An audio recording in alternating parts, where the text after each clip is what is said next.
is a Tuesday here in Northeast Ohio, ladies and gentlemen. Welcome to the 60-minute love letter to local sports we like to call Ysn Power Hour. DJ Oakley with you. Super happy to be with you. And it's all brought to you by our friends over at Toyota of Warren. Much needed day off yesterday. Well, that's because I'll tell you, what a weekend. What an absolute weekend. What a week that this area had last week.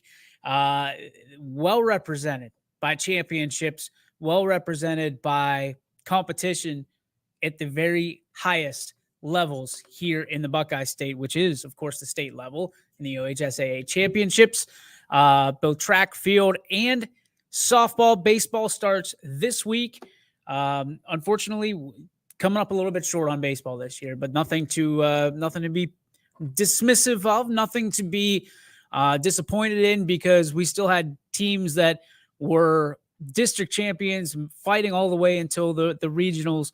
Congratulations to all those teams. I know South Range and Warren JFK, among the few that were bounced late in the game. So there's a lot of up and coming talent. There's a lot of up and coming talent. You talk about incredible talent. South Range with Tyson Terryjack, kid's just a sophomore, and he's got a load of talent. And, you look at what South Range had to do. They had to utilize their bullpen.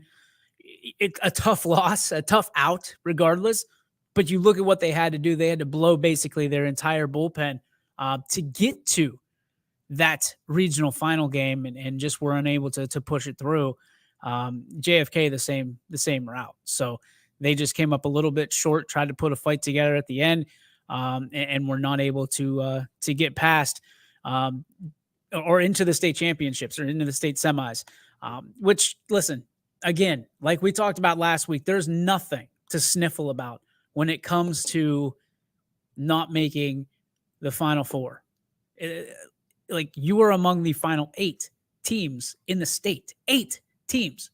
And in listening to the pitch that OHSAA had in their championship celebrations, there's 818 OHSAA member schools.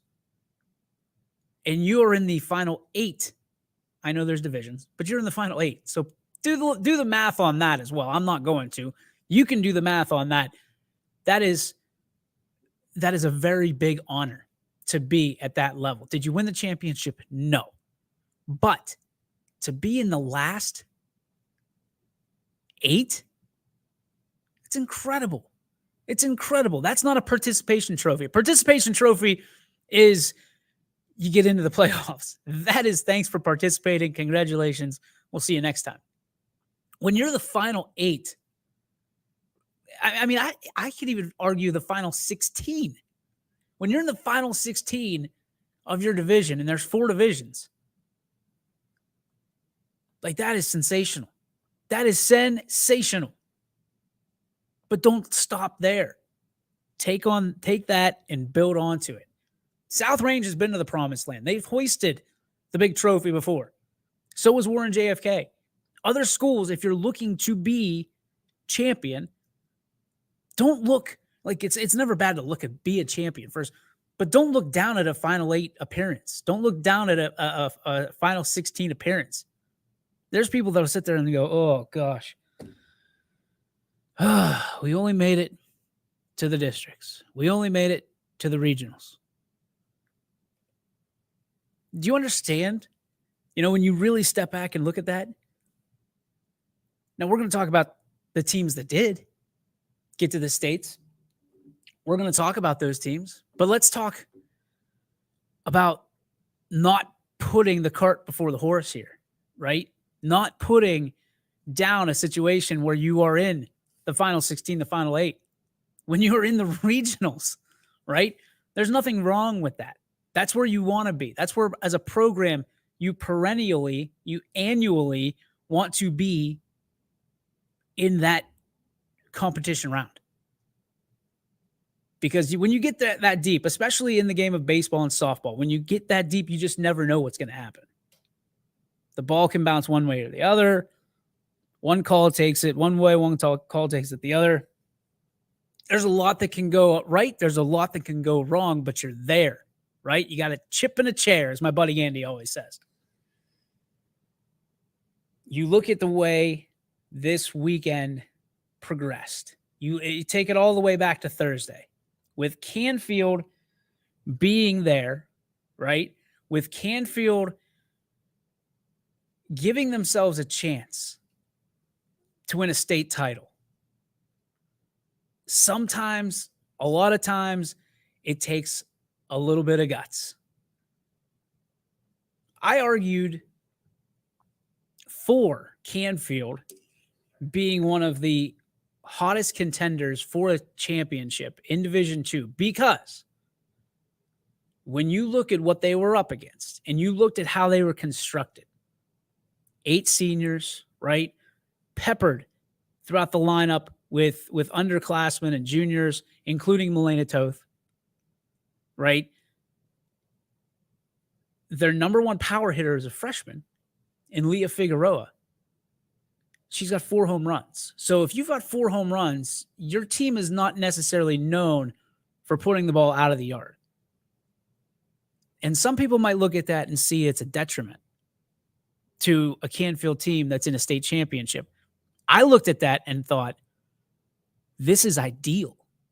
Because if you're not relying on the long ball, if you're not relying on one particular facet of your game, and if it's not there, you're toast, then that opens up the doors for everything else. That opens up the doors for a lot of things. And give credit where credit is due. Mike Kernan, first off, one of the gutsiest play calls I've ever seen in high school sports. And second, understanding his team and the strengths and weaknesses, not only of his team, but to put yourself out there and to make the other team make a play. We were analyzing this off the air. And you look at what it takes to throw out a base runner. Okay? From a catcher's perspective. First off, the pitcher delivers it, right? It's got to be somewhere where a catcher can make a play on it. From there, the footwork has to be right. The velocity on the pitch to the catcher had to be right in the first place. And it had to be on point so the catcher, again, can make a play. Footwork, the throw has to be good velo. You've got to get the ball up, throw it, and it's got to be on a line and a perfect throw to get that runner, to tag that runner, and hope that that runner is just slow enough that you can make a play. On the other side of that, the offense just steals. There's a lot that can go wrong on the defensive side of this, and not a whole lot that can go wrong for the offense, other than if you're out. So put this into a perspective of what was going on with Canfield, right? First off, there's 2 outs in the bottom of the 7th, and you're down to 2 seniors in the lineup, you're 2 3-hitters. Correction, 2 3 4 hitters. 2 3 4 hitters. 2-hitter gets on base.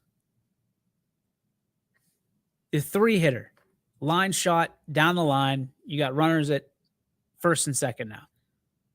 You're going to do a double steal, which is gutsy enough, but I see where there's an advantage because if they throw the runner out at third, you still have the tying run at second, but you're down to your final out.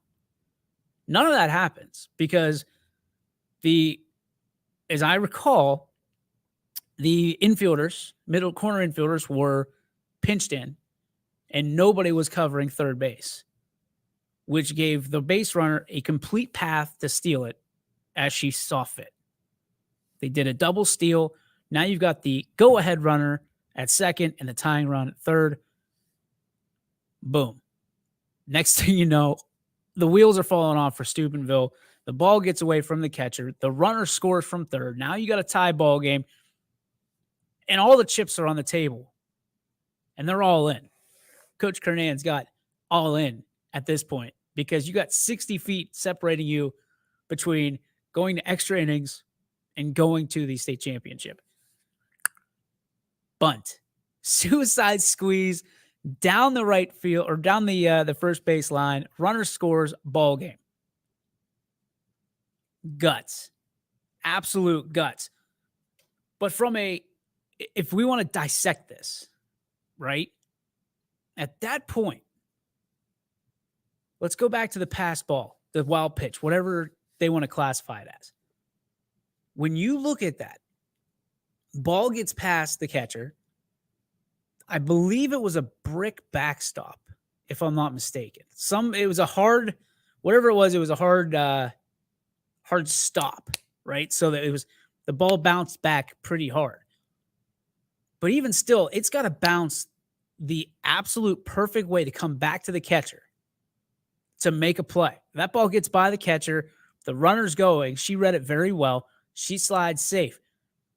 Even if it bounces right back to the catcher's got to turn, throw, same as we were talking about with stealing a base. Turn, toss. The pitcher's got to be there, ready to make a play, drop down a tag, and create the out.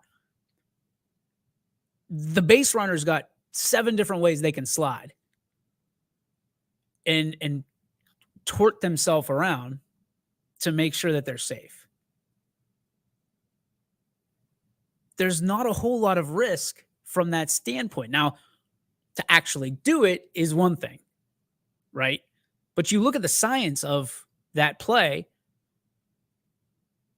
and Panunzio's got wide open spaces like the Dixie Chicks to go to steal home. The guts comes in the next play to win the ball game because they called time and coach talks to his player and basically, and again, I haven't spoken to Coach Kernan about what he said to her, but basically Anthony there is an interview with Faith Morrell on YSN, and Anthony got it out of her to basically say that I don't drop down bunts very often, but when they ask me to do it, I'm willing to do it. Paraphrasing, of course. She does it. Now let's look at the other way. Like, what could have went wrong for Canfield? She misses the bunt, and the runner returns to third base safely. Unless they try a back pick, the ball gets away, they win the game anyway. There's a lot that could have gone wrong for Steubenville, and it was just cooking and marinating that entire 7th inning. They had it in the bag. And it just, like a boa constrictor, just kept tightening and tightening and tightening up. And that's what pressure does. It bursts pipes or it creates diamonds. For Canfield, it created a diamond. For Steubenville, it busted their pipe and got them out of the tournament. The best game of the tournament, hands down, was that Canfield-Steubenville game. Hands down. Wasn't a walk-off hit. It was a sacrifice of a cleanup hitter that had to swallow her pride, swallow her ego, and everything that guys, people, like those of us who warm up in the backyard, we dream of moments like that. It's the bottom of the 7th. There's one out. The game time or the game winning runs on third base. All you got to do, look, base knock through the right side, pop up fly. That's all you're looking for, right? Not many of us are in the backyard dropping down bunts.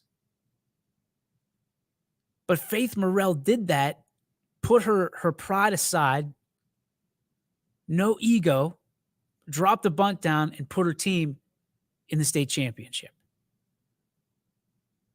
For Coach Kernan, it was the right call. For Faith Morrell, it was the right call. I have faith that she would. I have faith. I have faith that faith would have driven a ball into the outfield, no problem. But there's no Disney moment in that. That's been done a million times. For the rest of her life, for the rest of all of those young ladies' lives, as well as the lives of the coaches, they're not going to remember the loss, right? Maybe a little bit in the state championship. They're not going to, there's no use crying over it, right? There's just not. Tough game. Very good team in Wheelersburg, or in, forgive me, whoever it was. I'm sorry. There's a lot of softball this weekend. Man, why can't I remember the name of that team? Oh, it was Talmadge. It was Talmadge. What am I thinking? It was Talmadge. Very good team in Talmadge, right? Summit County has accounted for like 30 plus championships in the 50 years of softball. So, you can't argue with those stats. But I think more than anything, just reenacting, re-envisioning, reimagining that moment in the state semifinal, the walk-off bunt, suicide squeeze. That's a lasting memory that's going to go forever. Forever. And I don't care who you are, even if you weren't there. If you heard the call here on YSN, that's one of those moments that you'll remember forever. You will always hitch your wagon to Canfield in that moment. And I've already been told, I will always remember the moment when Canfield won that game because of the way that it was depicted by Anthony and by me, right? More so Anthony than myself. The excitement level, I'll take a little bit of credit for that. But it was Canfield's party.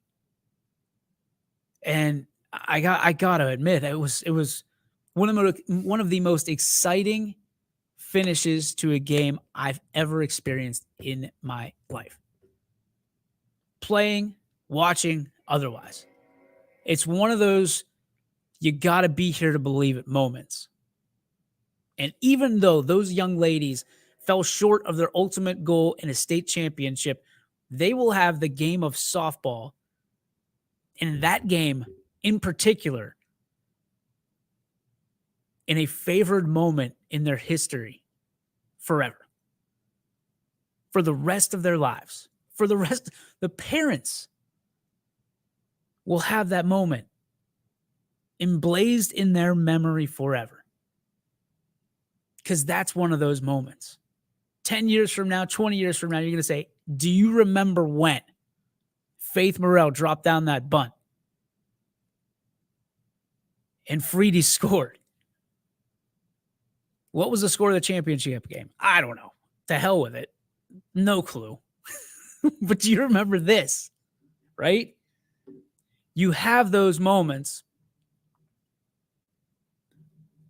And then obviously not the outcome you necessarily wanted in that championship game.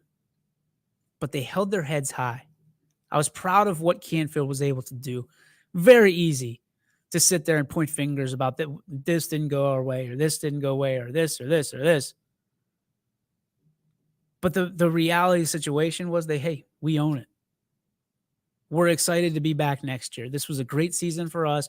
We're excited for the opportunity to be back next year with next year's team. The seniors, we thank you. We're thankful for you. You're a big reason of why this program's here. That's what I heard. Those were the conversations that I had. That's the stuff that great programs are made up from, are made up of. Now, let me tell you a story about a team called Austintown Fitch. What a game there was. If you didn't listen to this game, unbelievable start. It felt like it was going to be a 1-0 championship either way. Then You look at Anthony Wayne, they score 1 run, and you start going, uh-oh. Oh, boy. And then all the bad things that happen, right, start going in your head. Okay. For us, it was, well, we're not going to do interviews. We're not going to do this. We went 0 for 3, which we thought we were going to go 3-0. Those girls never blinked.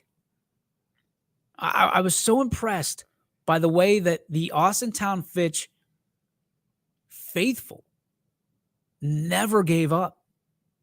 Very rarely were the Fitch ladies down this year. Very rarely. And here you are down 1-0 against a very good pitcher. And nobody batted an eye. Nobody blinked in the face of adversity. Nobody on that team, coaches, trainers, infielders, outfielders, pitchers, fans, it didn't matter. If you were wearing a block F, you did not care that you were down 1-0. In fact, one of the most thrilling moments for me was watching Ayla Ray step in and send a ball 900 feet over the right field fence. She mashed potatoed this freaking softball. And if you listen to the call, and I know Ayla's dad put it out there, who's a hero himself from yesteryear at YSU. If you listen to the call, the announcer says, oh, the wind took it. Nope. False. Big false. Ayla Ray took that pitch for a ride. She put there's 108 stitches on a baseball. I have no clue, to be honest, how many stitches on a softball, but she got every one of them. There's probably a few stitches that were popped on that softball because that thing was Audi 5000. She gets the team back, fired up, inspired. And this Austintown Fitch softball team took advantage of every single mishap that the Lady Generals provided them. And it was like being the game show host that says, behind door number 1 is 1 run. Behind door number 2 is we don't know. And behind door number 3 is question mark. And it was like Steve Ward walked up to the game show host and said, we're going to take all of them. And you're going to like it. And they did. And they did. The nest was fed on Saturday. It was incredible. And I would argue that Fitch didn't probably get the calls that should have gone their way. Towards the end of the game, in fact, the last out was probably, and maybe it was just me and how long that out was taking because the anticipation. But in talking to a couple of the parents after,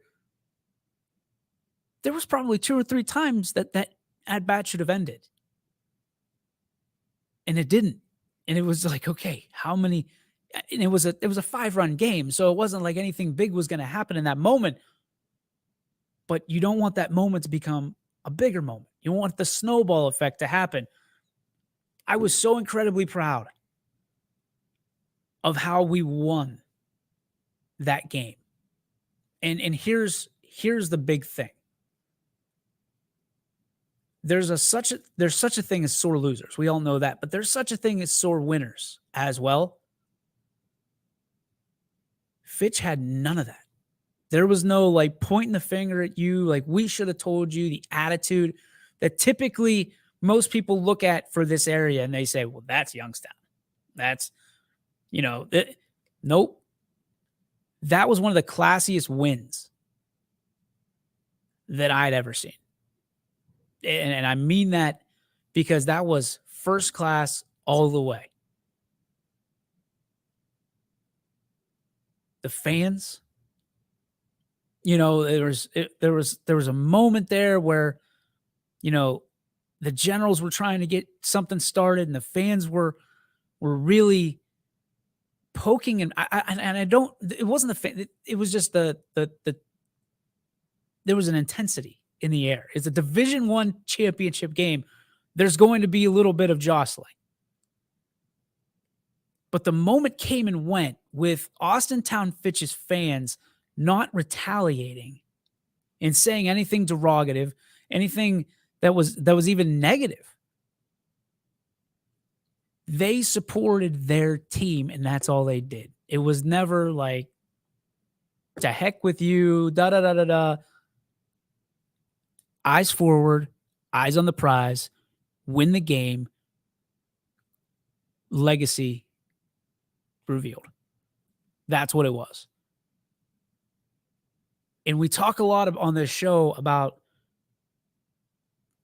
the children, the kids, the student athletes following the example of the parents, and the parents could not have set a better example. The fans could not have set a better example in that game for the student athletes to follow. I was proud. I was incredibly proud. That's how you handle yourself. That's how you handle yourself as a champion. More so, and I think I talked about it during the broadcast a little bit, especially after the fact. You want a state championship. Go nuts. Go crazy, right? Dreams are realized. Your legacy revealed. You know what I saw? I saw relief. There were moments of hugs and celebration for, I'm going to say, 3 minutes, right? But the coaching staff shaking hands, giving hugs to one another, waving to the fans, saying thank you to the fans, the players celebrating with one another. Everybody was in on it. There was no confetti. There was none of that. And then I started thinking, how does a state championship come and go so quickly? And there was no immediate reaction, right? Immediate jubilation. Like losing your mind. There's nothing bigger to win. And then it hit me. These girls, these young ladies, have all championed either another sport or the sport of softball outside of Austintown Fitch through summer leagues and things of that nature before. They know how to win. Winning is not new to them. They have done it before. Now, they've never done this before. No Austintown Fitch team in softball has ever done what they did on Saturday. But to act like a champion in that moment is truly what made them, in the words of the OHSAA, the best team that has ever walked the halls at Austintown Fitch. That was awesome. That was exciting. That was, this team can do it again next year. Because that wasn't a celebration of, we did it. We did it, and now that's it. That was a celebration of, that's the first of 2, 3, 4, 5. I don't want to get like LeBron James, but to me, at least, it felt like that could be the beginning of a legacy, a dynasty. That was very New England Patriot-like. And I know there's some people that are going to cringe because they don't like the Patriots, but I looked at that and I'm like, where have I felt this before? Where have I seen this before? And on the ride home, that's when it hit me. Austintown Fitch, while this season was incredible, they're not done. they're not done. And that's a scary thing for a lot of teams in Division I.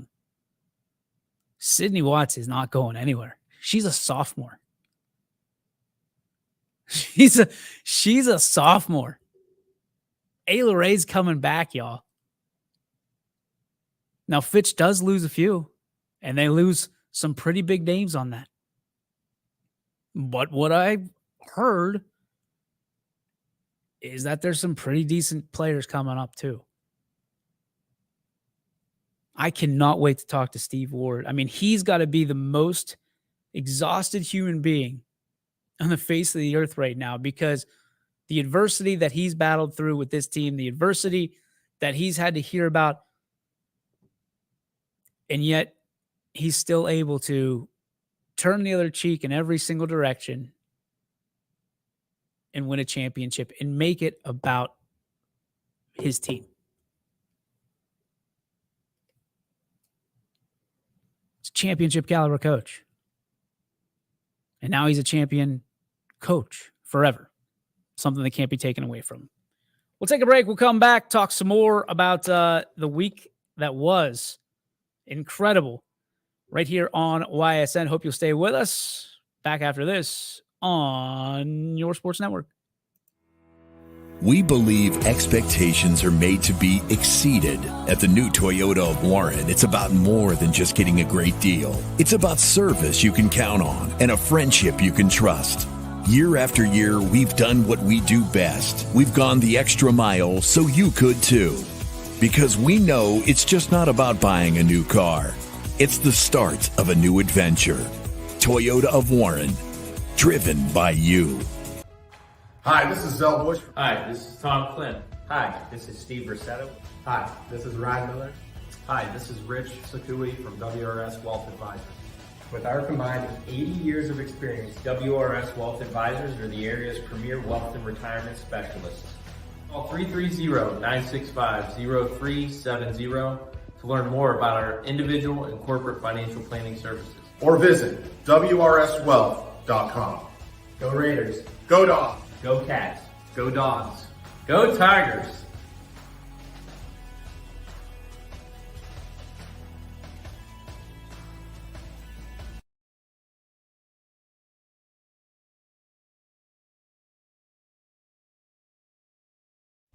Jimmy Sudman here, Director of Isle, Purple Cat, and Golden String. We are happy to support YSN and two of my favorite people, Scotty Mincher and Super Dave O'Malley.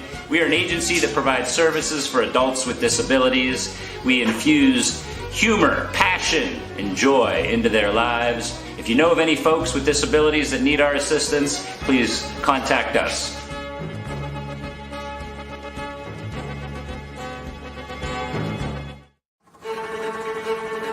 Reliability, innovation, scale. These three values are those we look forward to in our business and in our team. If you're ready for a reliable employer who looks constantly to think outside the box in big ways, we're ready for you. Apply now. Help us push the envelope and deliver success. Envelope 1. Take that one extra step. Winter, spring, summer, and fall. Mill Creek Metro Parks is your park for all seasons. Make a memory in the park. Plan your visit today at millcreekmetroparks.org. And welcome back, ladies and gentlemen, to the YSN Power Hour, brought to you by Toyota of Warren. DJ with you. Appreciate you hanging out with us here today. We talked about Fitch. Congratulations, lady. We talked about, I think I said ladies and gentlemen, for that matter. There's some gentlemen on the staff. We talked about Canfield. Congratulations on a phenomenal season. Congratulations to South Range, who made it to the state semifinal game as well. Coming up a little bit short.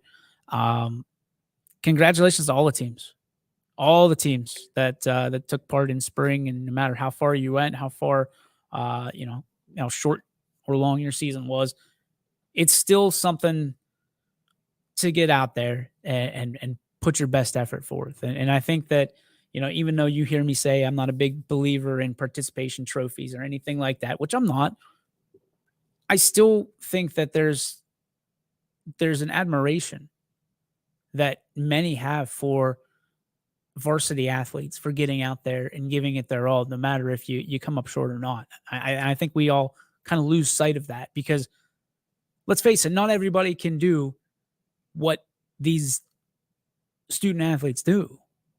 And, to be able to balance, and we talk about it a lot, to be able to balance the workload of school and your academics alongside the delicate balance that is athletics. And there's people that are demanding your best in the classroom and on the field or on the court or whatever it may be.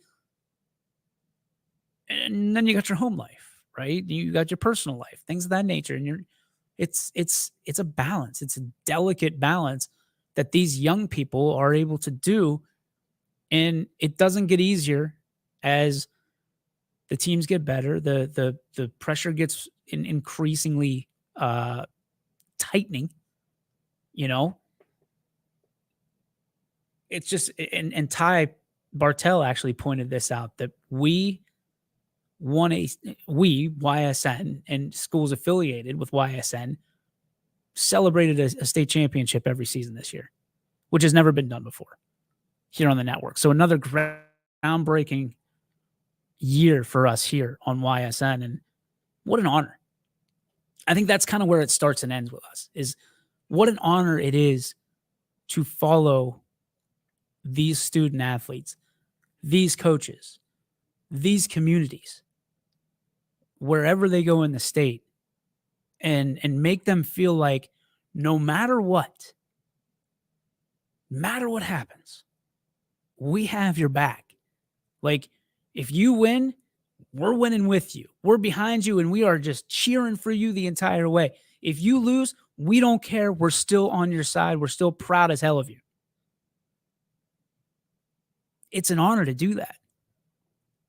It's an honor to do that for one team. It's an honor to do that for 78 teams.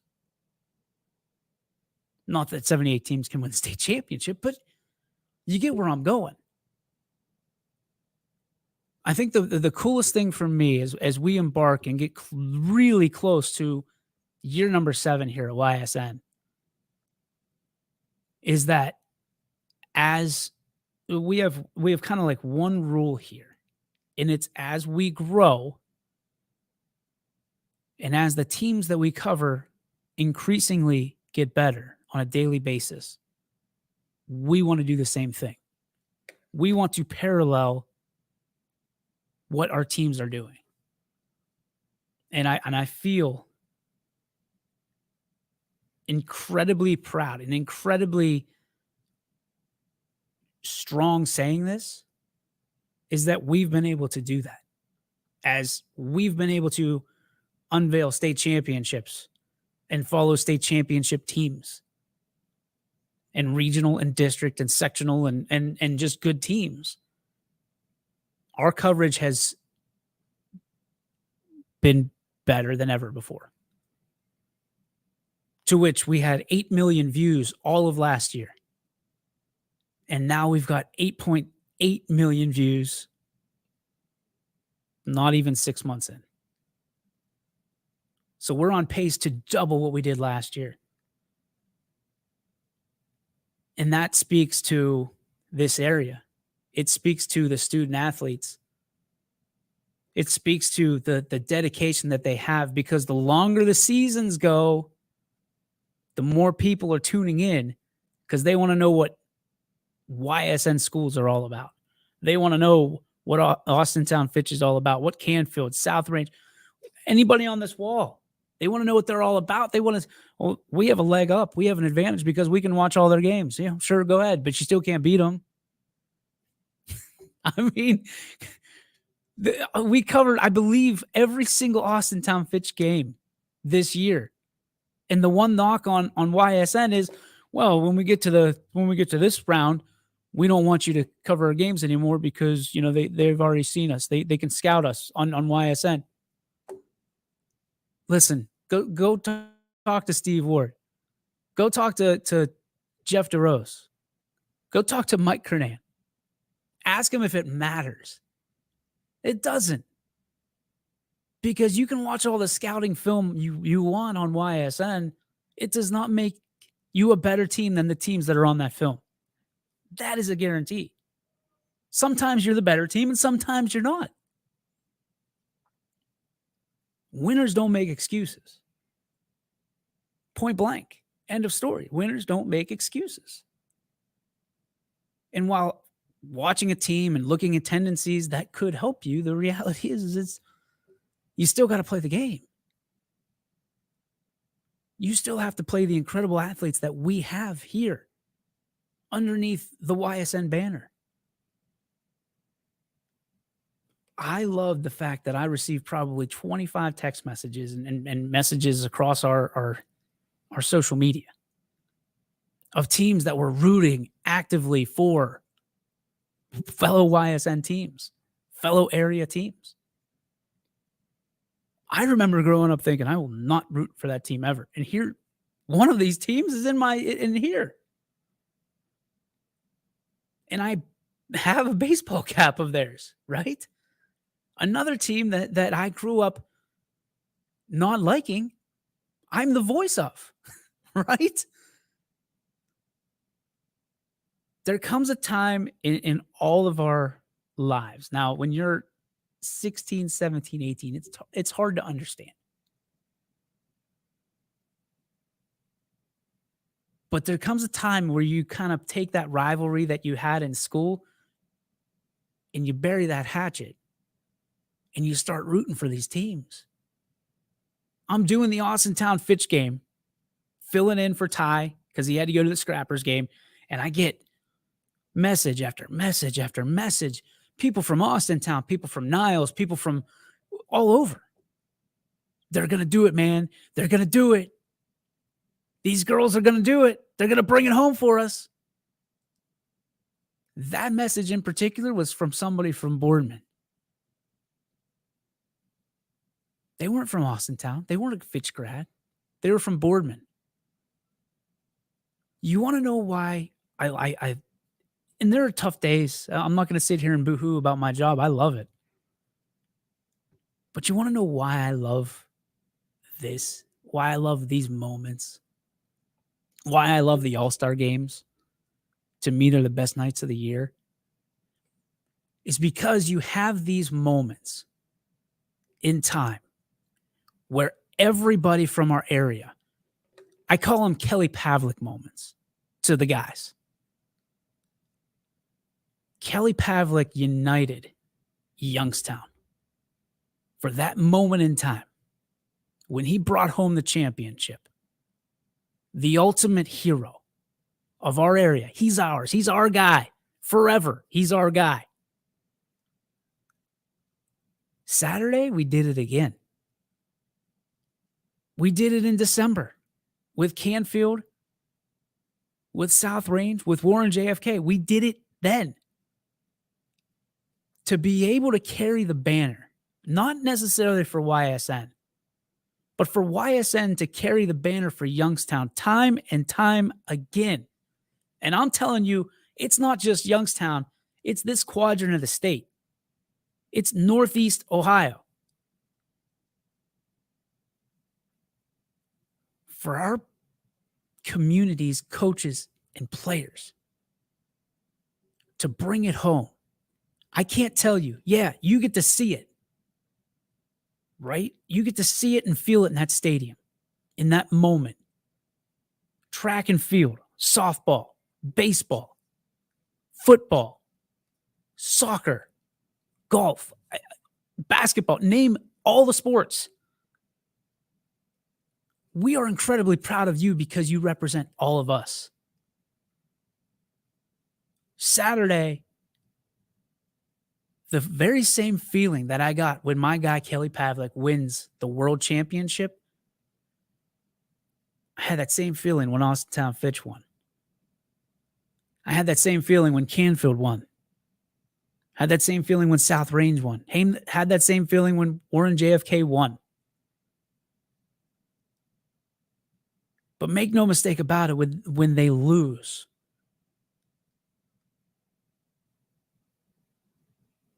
much like parents, much like supporters, we feel it. But you have to be that soft landing spot and let them know, hey, we're still behind you. That makes these moments, these times so real, so raw.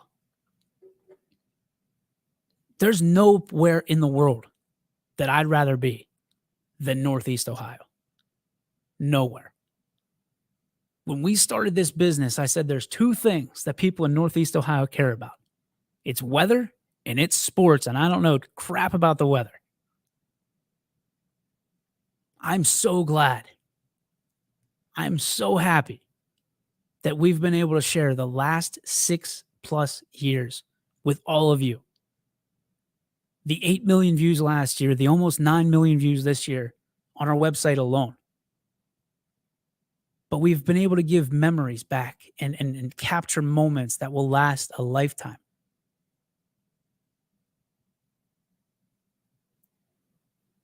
There's so many that will never forget where they were when Kelly Pavlik won the world championship. I'm one of them. But now I'm also the same guy that will never forget where I was when South Range and the 60 players that they had were heroes of Northeast Ohio. Same with Canfield when they won the football state championship. The same with the Canfield softball team. The same with the Fitch softball team. The same with, you go back to the 2008 state champion baseball team for South Range. You go to the 2000, I don't know if it's 22 or 23, but it's the same year when JFK cheerleaders won the state championship. You go to a couple years ago, 3 years ago, I think it is now, where the Boardman 11U won the state championship.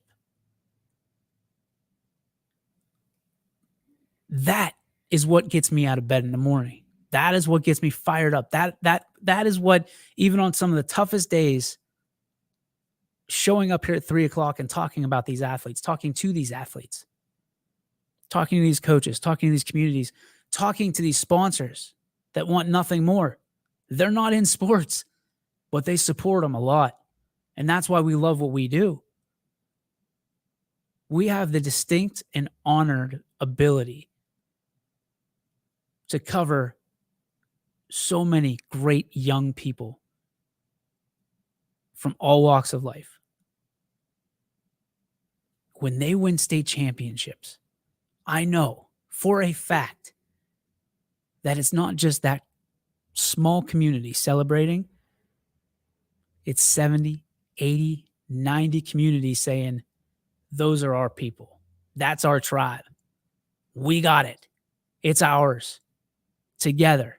No matter if you're arch rivals on Friday night. I know there were teams that were rooting for South Range and Canfield in December. Avidly. I know that there were teams that played Fitch, lost to Fitch, and were rooting just unbelievably for Austin Town Fitch on Saturday to bring a championship home. That's what makes me proud. And there's a lot of handshakes that'll go around that probably won't be seen. There's probably, Steve Ward's inbox is probably full of congratulatory messages that he thought he would never see from people that there's no chance.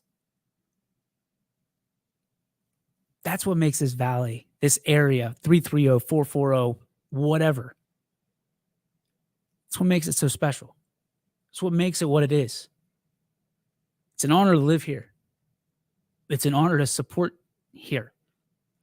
And it's just a great and humbling experience to be able to serve the coaches, communities, and the student athletes in Northeast Ohio.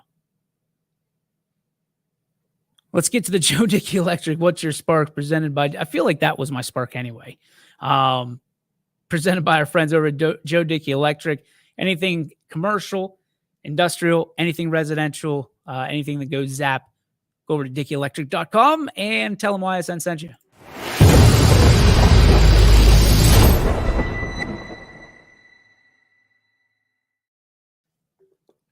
So I'm not going to get political with this one because I don't like getting political on my shows a whole lot. But I will tell you this: PGA, Live Tour, they're in cahoots again, and I think the PGA has some apologies that they need to set forth. That's all I'm going to say on that one. That's all. If you need any more information, I'll tell you what. You know who's somebody who I don't agree with a lot, but I thought knocked it out of the park today? Colin Cowherd. If you're not a Colin Cowherd fan, or even if you are, go over and look up his little monologue on the Live Tour and PGA. Whew. Nail, hammer, boom, nailed it. Just out of the park. That's going to do it for our show today. Thanks to you for watching. Thanks to our sponsors for supporting. And certainly, I hope to see you tomorrow, 3 o'clock to 4 o'clock, right here on the YSN Power Hour, presented by Toyota of Warren. Thanks, Tino. Bye. YSN, thanks.